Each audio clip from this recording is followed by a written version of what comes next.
Hello' friends, আপোনালোক সকলোকে মই মোৰ ইউটিউব চেনেললৈ পুনৰ স্বাগতম জনাইছোঁ। আজি আপোনালোকলৈ লৈ আহিছোঁ এটি চাকৰি সংবাদ। এইটো আহিছে আপোনাৰ নলবাৰী জিলা ন্যায়পালিকাৰ পৰা, office of the district and session জাজ নলবাৰী। তেওঁলোকে এটা এডভাৰটাইজমেণ্ট কৰিছে, চৰকাৰী চাকৰি। ইয়াত 3টা কেটেগৰীত টোটেল 7টা পোষ্ট আছে। পোষ্টকেইটি হ'ল পিয়ন, ডে চকীদাৰ আৰু নাইট চকীদাৰ। আপোনালোকে যদি পোনপ্ৰথমবাৰৰ বাবে মোৰ এই চেনেলটি ভিজিট কৰিছে তেনেহ'লে কাইণ্ডলি ছাবস্ক্ৰাইব কৰি থ'ব, যাতে ভৱিষ্যতে আপোনালোকে এনেধৰণৰ ভিডিঅ' নটিফিকেশ্যন পাই থাকে। এতিয়া আহোঁ আমি ইয়াৰ যিটো দৰমহা পিয়ন বা চকীদাৰ ছেম দিছে তেওঁলোকে। ৰুপিজটো 12,000ৰ পৰা 37,500 প্লাছ গ্ৰেড পে 3900ৰ পৰা পে'মেণ্ট টু উইথ আদাৰ এলাৱেঞ্চেছ এজ পাৰ ৰুল।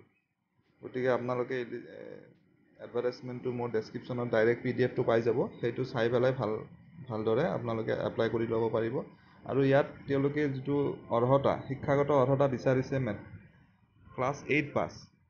গতিকে মেক্সিমাম মানুহে ইয়াত এপ্লাই কৰিব পাৰিব। আৰু এটা কথা কিন্তু উল্লেখ কৰিব লাগিব যে যিবিলাকে হায়াৰ ছেকেণ্ডাৰী কৰিছে তেওঁলোকে কিন্তু ইয়াত এপ্লাই কৰিব নোৱাৰিব। তেওঁলোকে ক্লিয়াৰলি লিখি দিছে, গতিকে সেইটো আপোনালোকে চাই ল'ব লাগিব। আৰু ইয়াত যিটো এজ ক্ৰাইটেৰিয়া ধৰি দিছে 18 বছৰৰ পৰা 40 বছৰলৈকে হ'ব লাগিব। আৰু এইটো এপ্লাই কৰিব লাগিব অফলাইন যোগে ষ্টেণ্ডাৰ্ড ফৰ্মখনো আপোনালোকে ডেছক্ৰিপশ্যনত ডাইৰেক্ট পাই যাব। মই অলৰেডি লিংকটো দি থৈ দিছোঁ, গতিকে আপোনালোকে ক্লিক কৰিলে ফৰ্মখন পাই যাব। সেইখন ফিল আপ কৰি আপোনালোকে সিহঁতে এড্ৰেছ দি দিছে, ডিষ্ট্ৰিক্ট এণ্ড ছেছন জাজ কাম চেয়াৰমেন ছিলেকশ্যন বৰ্ড নলবাৰী, বৰমা ৰোড, নলবাৰী, আছাম, পিন 781335। ইয়াত আপোনালোকে প'ষ্ট কৰিলে হ'ল। আৰু উইদিন 20 ডেজৰ ভিতৰত এপ্লাই কৰিব লাগিব। এই এডভাৰটাইজমেণ্টটো ওলাইছিলে 8 ছেপ্টেম্বৰত, গতিকে 28লৈকে ইয়াৰ লাষ্ট ডেট আছে। গতিকে আপোনালোকে পলম নকৰিব, সোনকালে ইয়াক এপ্লাই কৰি পেলাই ৰাখি দিয়ক, যাতে দেৰি নহয়। তেওঁলোকে শ্বৰ্টলিষ্ট কেণ্ডিডেটখনৰ লিষ্ট কৰিব ৰিটেন টেষ্টৰ বাবে, আৰু সেইটো আপোনালোকে অফিচিয়েল যোনটো ৱেবছাইট nalbarijudiciary.gov.in তাতে গ'লে আপোনালোকে দেখা পাব যে আপোনালোক শ্বৰ্টলিষ্ট হৈছে নে নাই এক্সামটোৰ বাবে।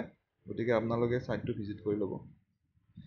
ছিলেকশ্যন প্ৰচিডিউৰত তেওঁলোকে এটা কমন ৰিটেন এক্সাম পাতিব। ৰিটেন এক্সামটোত এছামিছ থাকিব, জেনেৰেল ইংলিছ থাকিব, জেনেৰেল মেথামেটিক্স থাকিব, জেনেৰেল নলেজ আৰু ৰিজনিং থাকিব।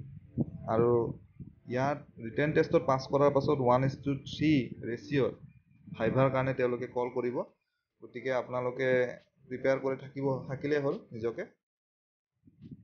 আশা কৰিছোঁ এই ইনফৰমেশ্যনটোৱে আপোনালোকক সহায় কৰিব। এনেদৰে ভিডিঅ'বোৰ পাই থাকিবলৈ মোৰ চেনেলটো লাইক কৰি দিব, ছাবস্ক্ৰাইব কৰি দিব আৰু ভিডিঅ'বোৰ শ্বেয়াৰ কৰিব। ধন্যবাদ।